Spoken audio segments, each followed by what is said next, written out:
fast-growing economy, a young and dynamic workforce, and a low-cost market, Vietnam has all the key ingredients to become Asia's next technology powerhouse. So why aren't more investors coming here?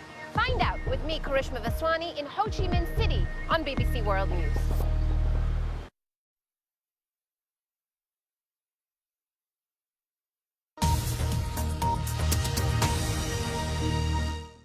Global business news from the boardroom or grassroots. Aaron Heslehurst cuts through the jargon with live reaction from Wall Street and Asia, studio interviews with top CEOs and the latest innovations in technology. Talking business on BBC World News.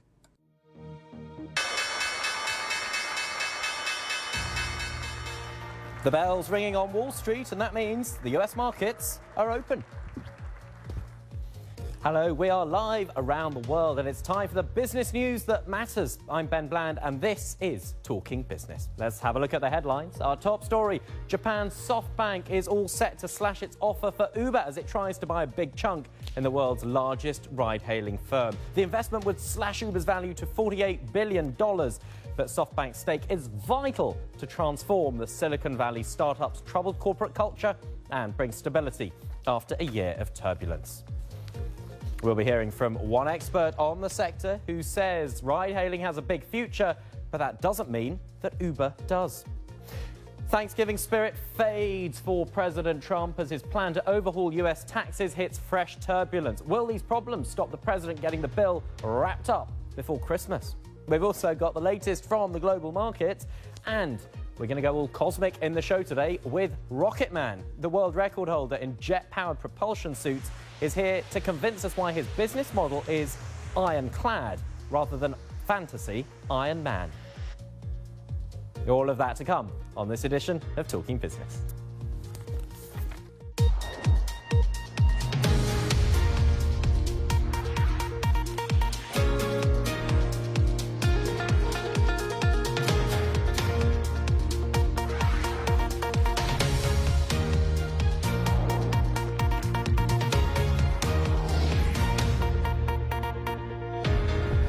Morning America, good evening Asia, hello to you wherever in the world you are watching. SoftBank cuts the price for its Uber offer as it tries to buy a stake in the ride-hailing app and bring in some much-needed changes after a year of turbulence. It's reported the Japanese giant will offer to buy Uber shares at about 30% cheaper than its most recent valuation, and that would mean Uber has a value of something like $48 billion. It's still a major move and a chance for shareholders to cash in before Uber's potential stock market flotation in 2019. Those who invested early will be smiling. Take Benchmark Capital, whose $27 million investment would skyrocket to $8 billion. But Uber, of course, has big problems. Today, European regulators examine the massive data breach. Remember that one where hackers stole personal details from 57 million people, customers and drivers, last year. Next year, new European data protection rules mean big penalties, a fine of 4% of global turnover, or about 20 million euros. Let's go and speak to our guest, because with all these problems facing Uber, even at such a discount, can they afford to turn their noses up at this offer from SoftBank? Chris Jones, Chief Automotive Analyst at Canalys, a global technology market analyst firm. Good to see you. So, this offer, Uber may think, it's a bit undervalued, perhaps. Is it a fair one, do you think? Uber has a big vision to really convert what it's doing in the next few years, and it needs further investment to do that. Now, Uber wants to launch a robo-taxi service of ride-hailing autonomous vehicles around the world. And to do that and to grow its business and other services around the world, it needs further investment. And in SoftBank, it has a willing investor, but only at the right price. And what sort of changes do you think SoftBank are going to say they'd like to see? Well, Uber's new CEO has only been in the role for around 3 months, has already had many different problems to deal with since he's been in that role. Now, they need stability at the management team back in the US. They want to see some of these issues resolved that they're facing around the world. The latest, as you mentioned, is the hack that they covered up. Now, he needs to change the way they do business. He needs to change the way they deal locally with authorities and cities and countries around the world, and also become an easier company to do business with. Uber is by far a giant in the ride-hailing app world. Do you think this investment would secure its place, or can even then it not be taken for granted? Uber broke ground when it launched its ride-hailing services around the world, but it's not the only company to be doing that. It's faced with stiff competition in the US, in China and other parts of the world. And if Uber goes away, there'll be plenty of other ride-hailing companies to fill its place. It's as I said, it's broken new ground, and other companies can do it more efficiently, more effectively going forward. So although Uber is in a great position, and it's leading in autonomous vehicle research amongst the ride-hailing companies, so it's got itself into a good position. It's just ordered 24,000 autonomous vehicles from Volvo to then roll those out, deploy those in different cities around the world to start the initial pilot programs for its new robotaxi fleet that it hopes to launch in the coming 3 to 5 years.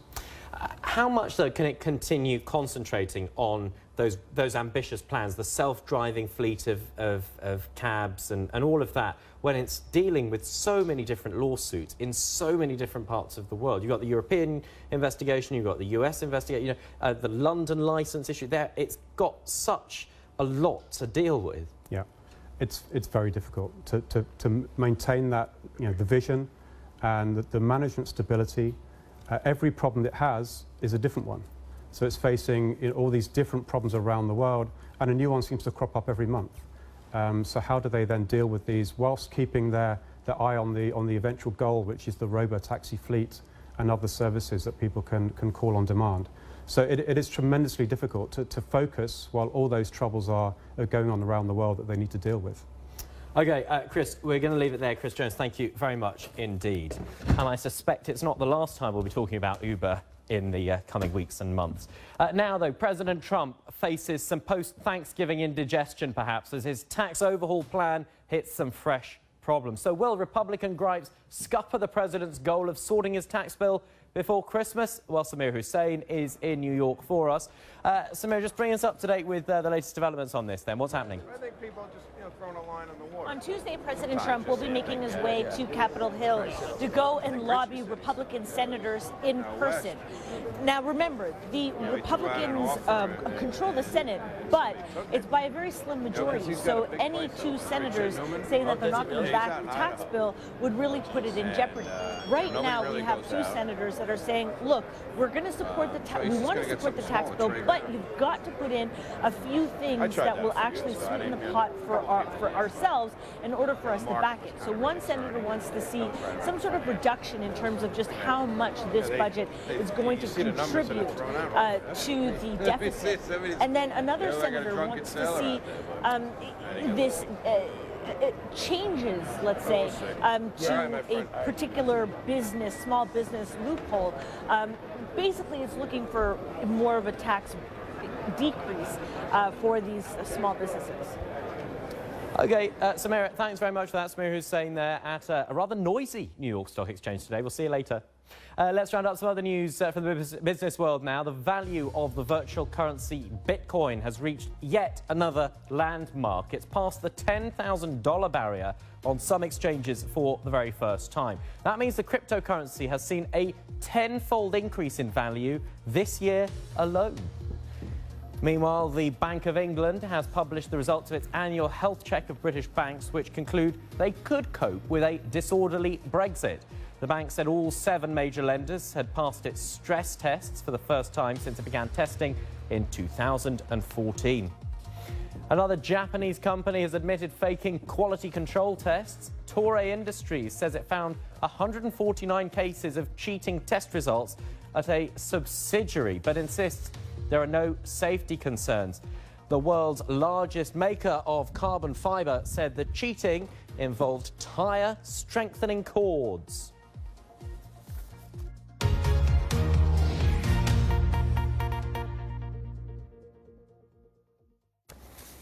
Right, the global economy is now growing at its strongest pace in this decade, according to the influential Organisation for Economic Cooperation and Development. The organisation expects the global economy to grow 3.7% next year and says US growth will pick up to increase 2.5% next year if President Trump's proposed tax cuts kick in for the world's biggest economy. With me is our economics correspondent, Andrew Walker.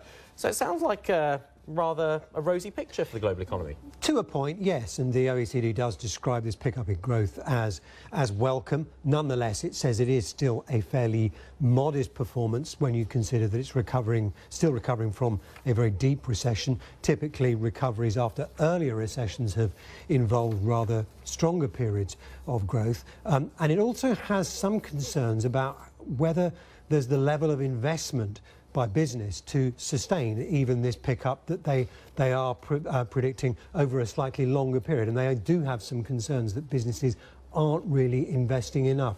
They see various impediments to businesses putting the kind of capital investment in that would enable this 3 3/4 level of growth that they're predicting for next year, for that to be sustained for a longer period.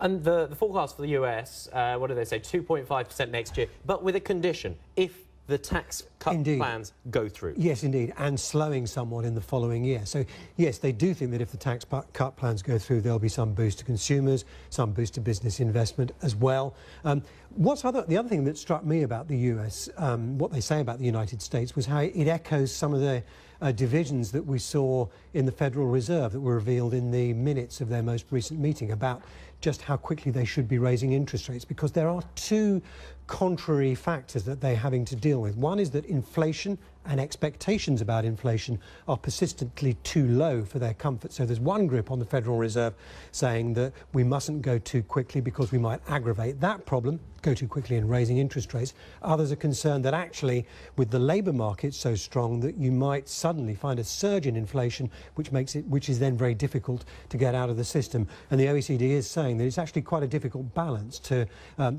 steer the right path between those two conflicting concerns. And of course, you can't talk about an assessment of the global economy without touching on China, can you? And what have they got to say on that? The growth is going to remain fairly strong, although it is slowing somewhat, looking at a figure of, by 2019, of 6.4%.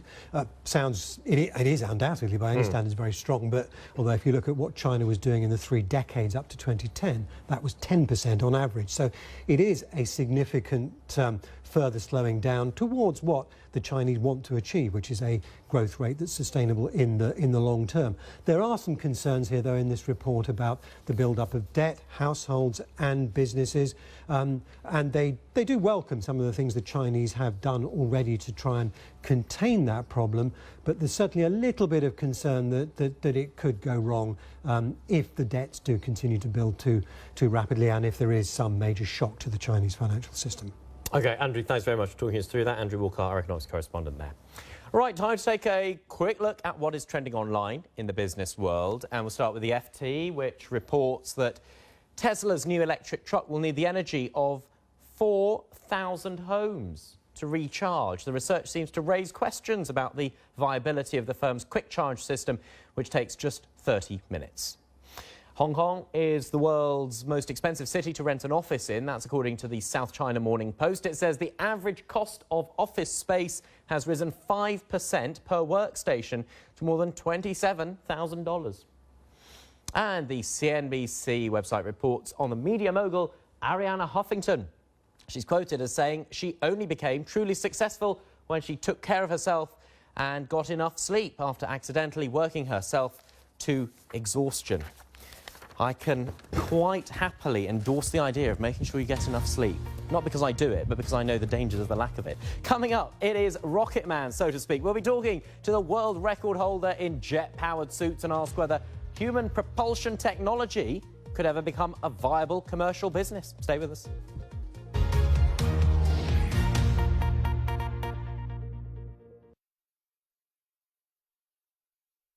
They use their hands. One of these. Actors. Light. Maybe one of these. Script or no script. And their imagination. Cinema now has the ability to capture anything we can imagine. Get an exclusive look behind the scenes as we watch 6 internationally acclaimed award-winning directors turn dreams into reality. The Art of Directing continues on BBC World News. And only as they started to fall around me did I realize that they were shooting real bullets into the back of people. You have to know what you're looking for. And then, of course, all hell broke loose. My memory of Berlin that night is these black and white pictures. So much of history has been shaped by that day.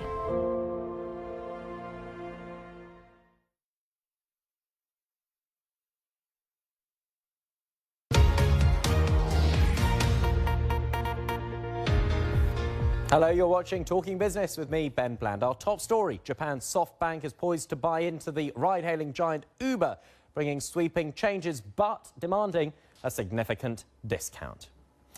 Now, there's not much you can change about a cash machine, right? Put your card in, type a number, out comes the cash. Well, apparently not, because one of the world's biggest makers of cash machine has come up with a new ATM that it thinks is a game changer. Have a look at this.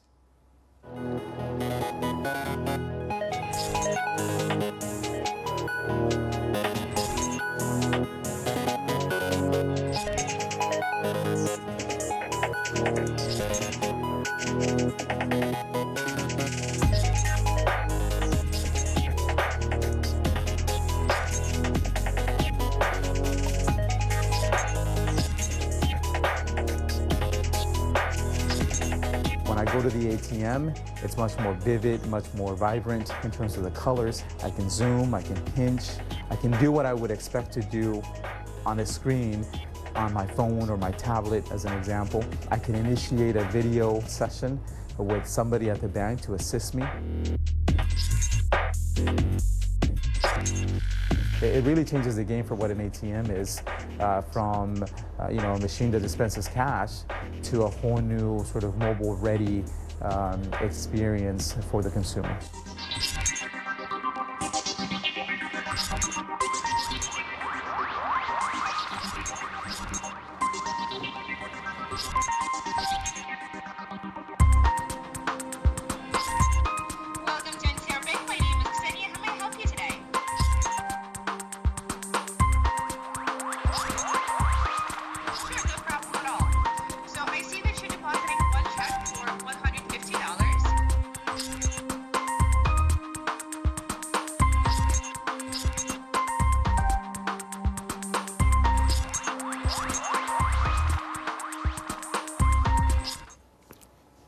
Right, I want to talk to you about human propulsion technology.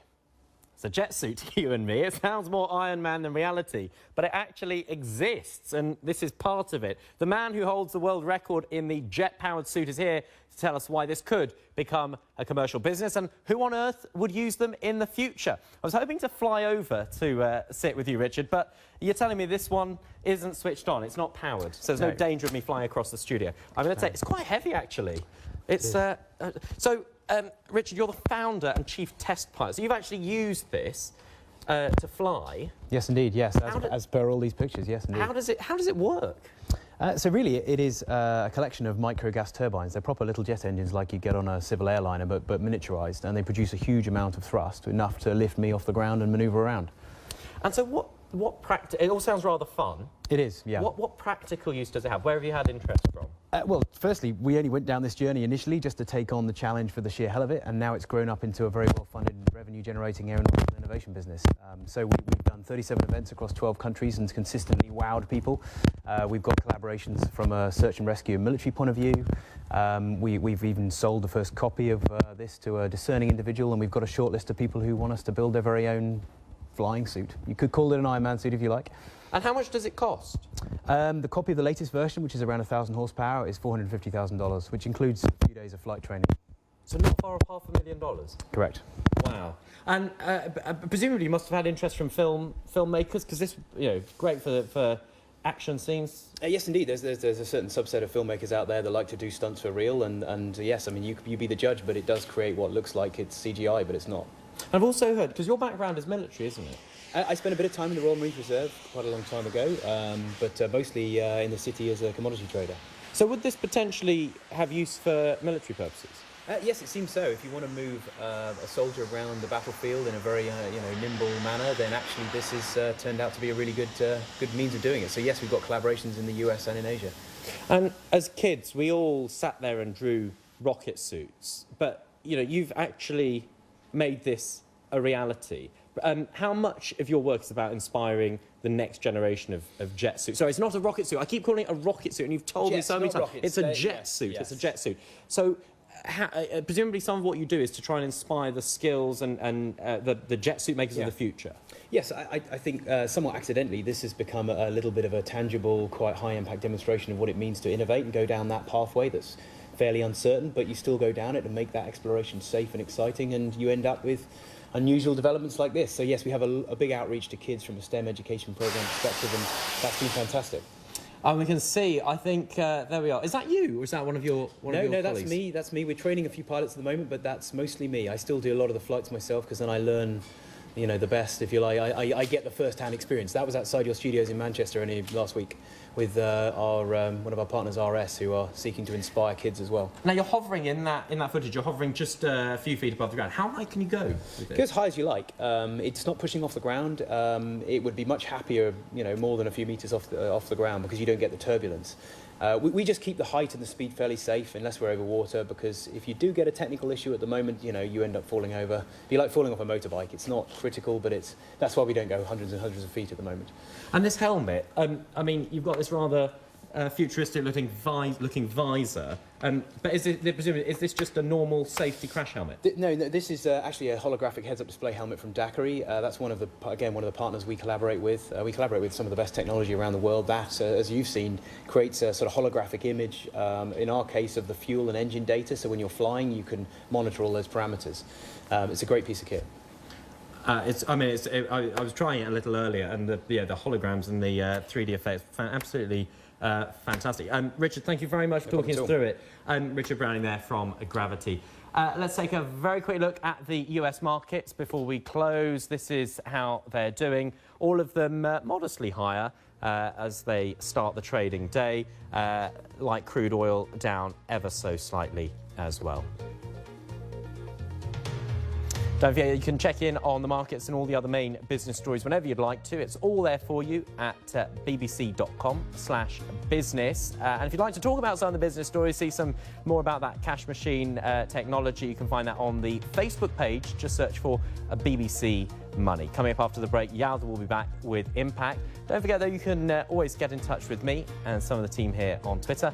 I'm at Ben M. Bland. That's it for Talking Business today. Thanks for watching. Bye-bye.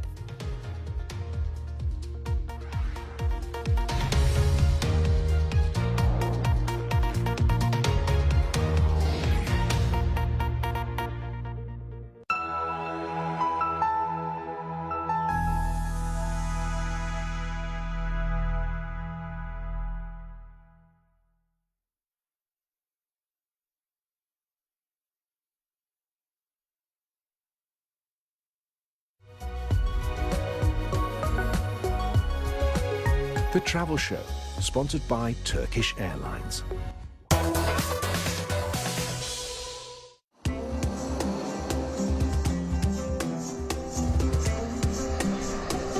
Aviation is at the very heart of Dubai's growth. Geographically blessed between east and west, with the vast Indian subcontinent on its doorstep and an ambitious national carrier, it's reckoned that over 40% of the world's population live within 4 hours flying time of Dubai. 20 years ago, Dubai Airport was something of an aviation backwater.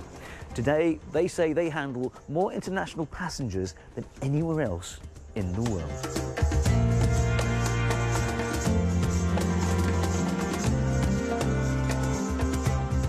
A couple of years back, we were looking ahead and seeing a 5 million number. Now, 5 million, we consider 5 million as you know, as a very low and very mild traffic. In August, we broke a record of more than 8 million per month. The numbers may have grown at an eye-watering rate, but this is basically a city airport. And as that city has grown, land has become expensive and scarce. So the usual Dubai solution of simply building bigger isn't an option. You could say that the airport has become a victim of its own success. The solution? Well, investing in new technology to cope with the projected 100 million passengers who they reckon will pass through here by 2020. all coordinated here in this new airport operations centre, which they say is the largest in the world.